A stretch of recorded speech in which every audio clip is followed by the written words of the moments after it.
Rwanda is a country that is absolutely transformed from the human disaster area of 20 years ago when the world turned its back on Rwanda into the modern, safe, prosperous, corruption-free zone that it is today. And I have a huge privilege today in repaying in some small way the enormous debt that I owe to Rwanda for the 6 years in which I have participated in Andrew Mitchell's excellent project, Umubano. I keep mixing it up with that fantastic institution, Umuganda, where everybody on the first Saturday of the month, from the president down, is involved in a great collective act of socially useful labour. If I could introduce that in my constituency of New Forest West, it would be a much better place. But Rwanda has that excellent institution, and to participate in that is an enormous privilege.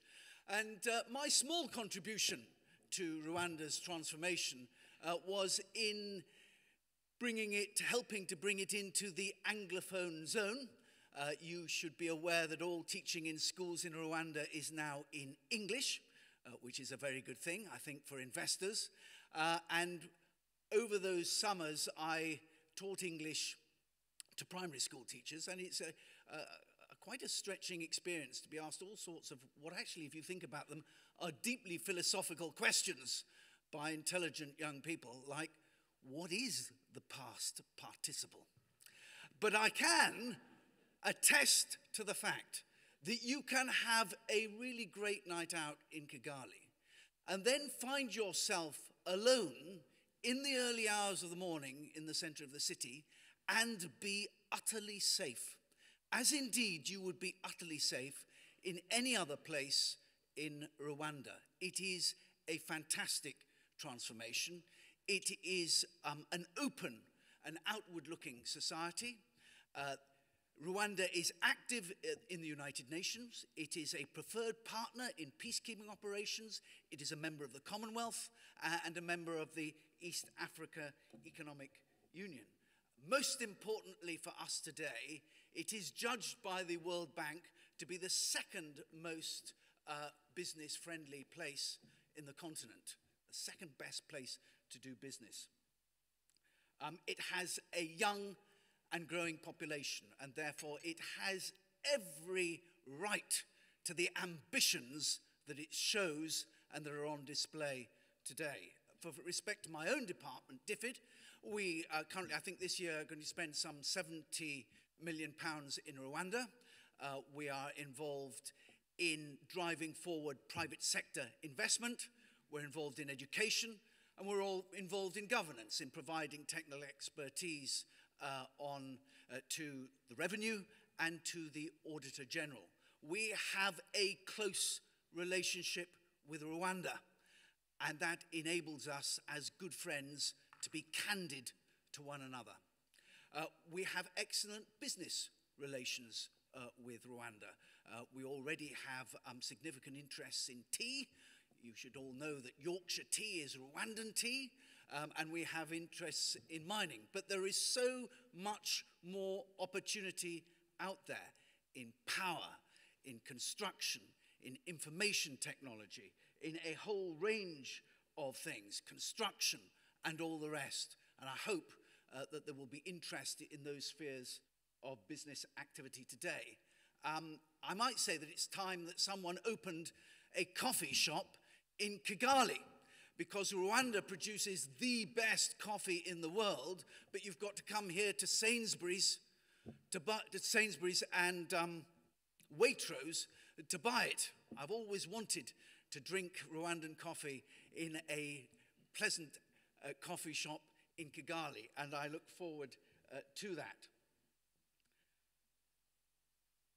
The transformation of Rwanda, the political transformation and the commercial opportunities come together, in my view, in uniting what the Prime Minister has called the golden thread of development, where open and free markets coincide with a government with strong institutions that are accountable and democratic and give rise to a peaceful, stable government so that people can trade their way to prosperity. And in that respect, Rwanda sets an example to the rest of the continent, and it also, I suggest, sets an example to the rest of the world. It is an amazing place. Rwanda will be putting on display its credentials for you today. I hope, Mr. President, you have a busy and prosperous day here, and I'm confident that for you investors, you will go away at the end of the day in the certain knowledge that Rwanda is a place where you can do business, and I hope that you will go away with a feeling that is a place that you ought to do business. Thank you.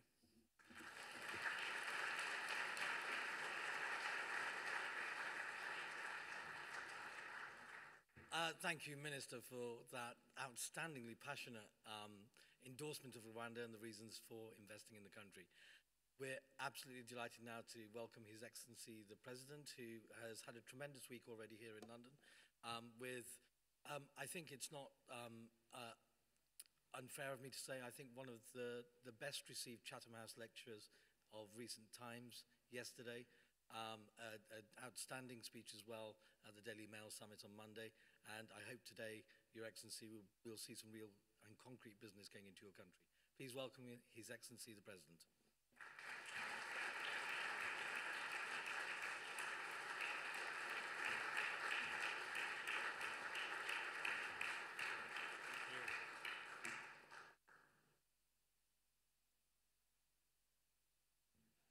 Honorable Desmond Swain, Minister of State, DFID, distinguished British and Rwandan business executives, ladies and gentlemen, good morning. Happy to see you, Andrew. How are you? Yes. It is a pleasure to be in London. For that, I once again thank Foreign and Commonwealth Office and Developing Markets Association, our High Commission, for putting all this together. Thank you.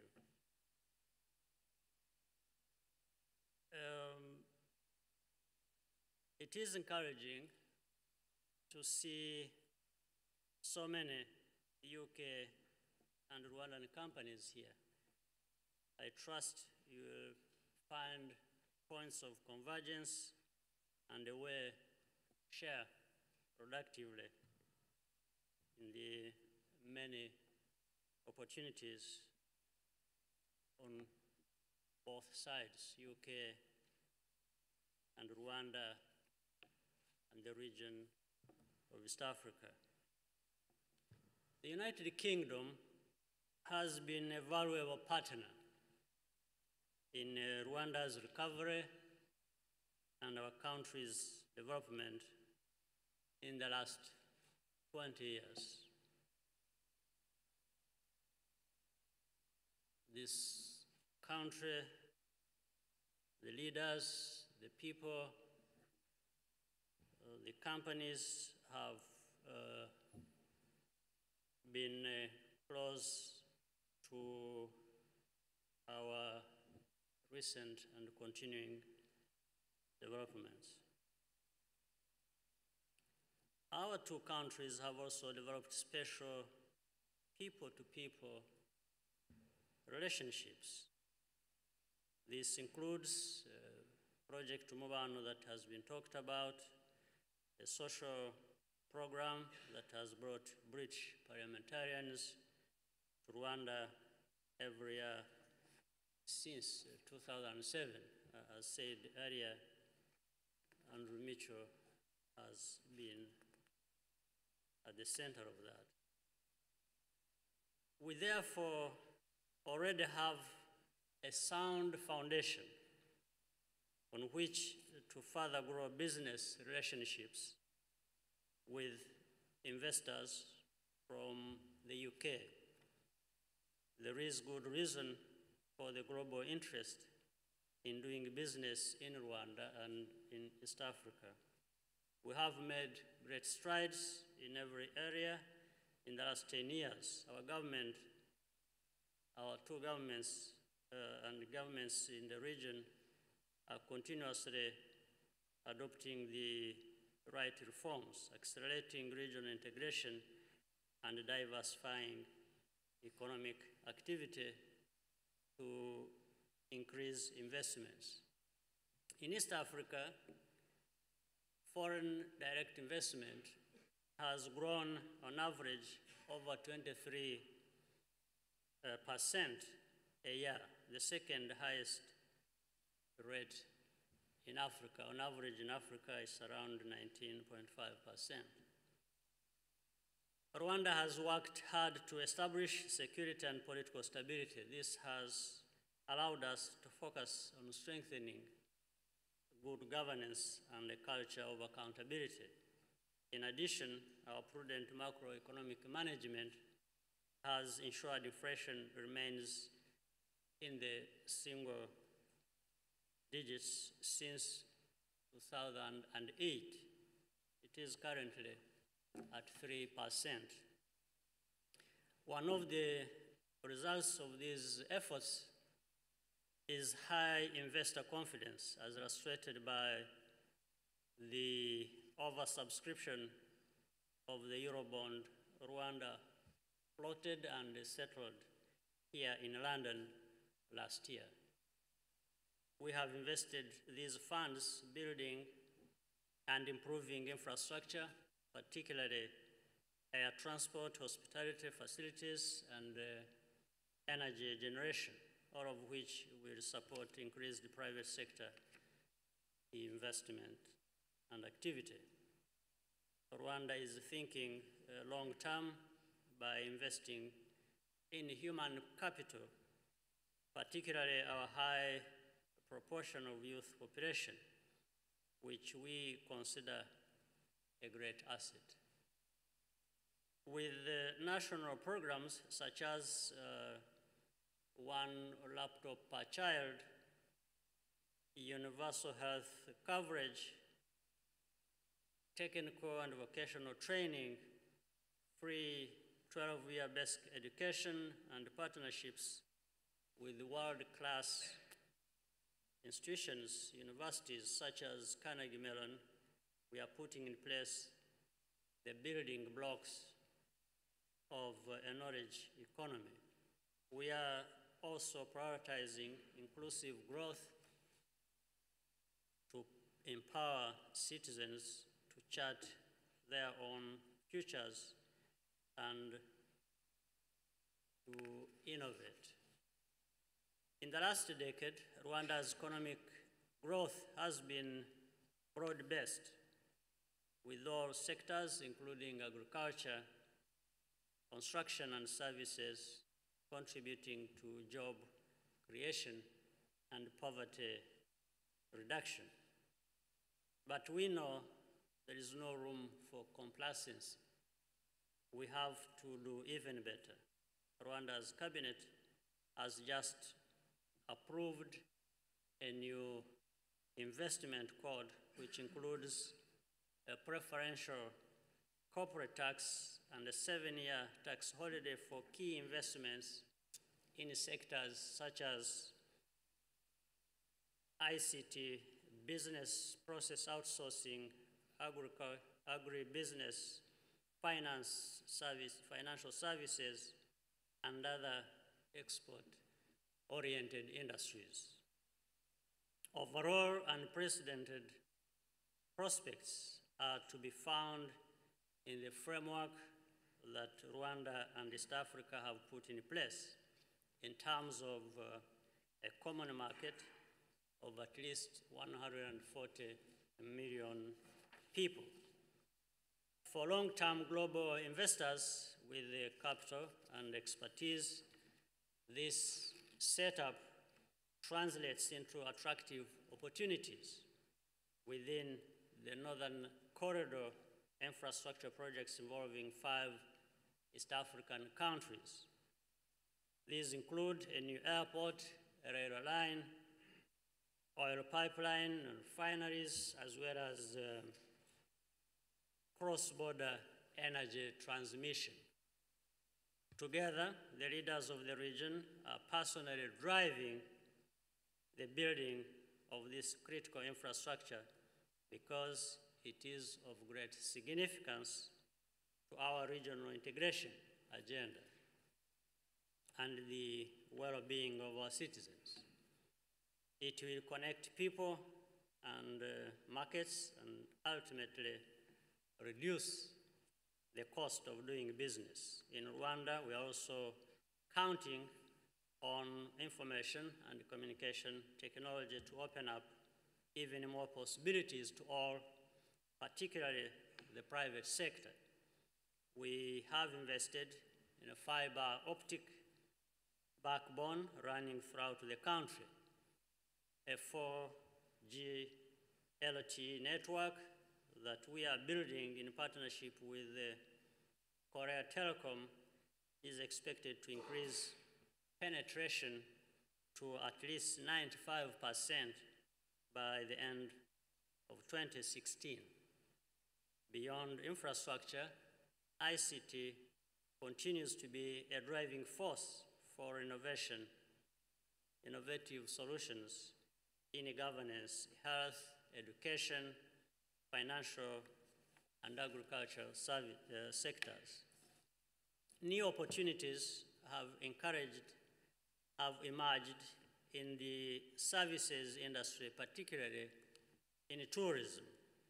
Financial services, health, and education are those areas that have benefited.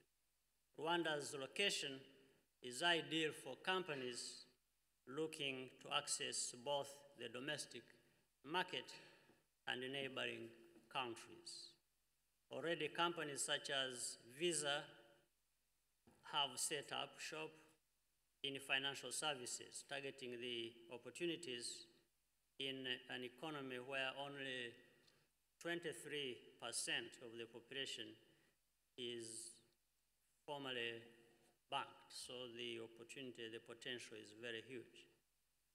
Visitor numbers have been steadily growing, and well over 1 million visitors came to Rwanda in the year 2013. The establishment of a single tourist visa with Kenya and Uganda, a growing Rwandair network and opportunities in conference tourism are additional attractions. Demand for accommodation is expected to grow.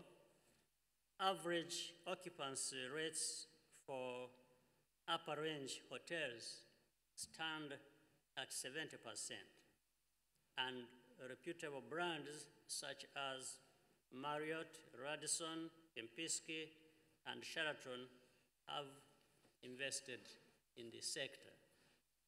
Rwanda is transitioning from an agriculture-based to a knowledge-based economy.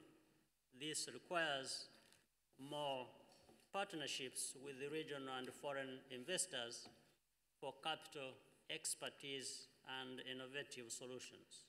In addition, Rwanda is working to be a service-oriented economy, and the recent acquisition of the Development Bank of Rwanda by Atlas Mara and establishment of the East African Commodity Exchange, headquartered in Kigali, are some of the positive developments in this sector. And going forward, we seek to attract private equity, fund management, and wealth management firms. There is no doubt about the attractiveness of investing in Rwanda, in Africa, generally as well. In fact, an Ernst & Young attractiveness survey reported that companies with an established business presence in Africa are twice as positive about the continent's prospects as non-established investors. And these companies also rank Africa as the most attractive investment destination in the world. In conclusion, I wish to invite you all to Rwanda to come and see for yourselves and participate and benefit and partner with us for these mutual benefits that are obvious. You are guaranteed good rates of return, and our people's well-being will also improve. I look forward to working together for development and prosperity. I thank you.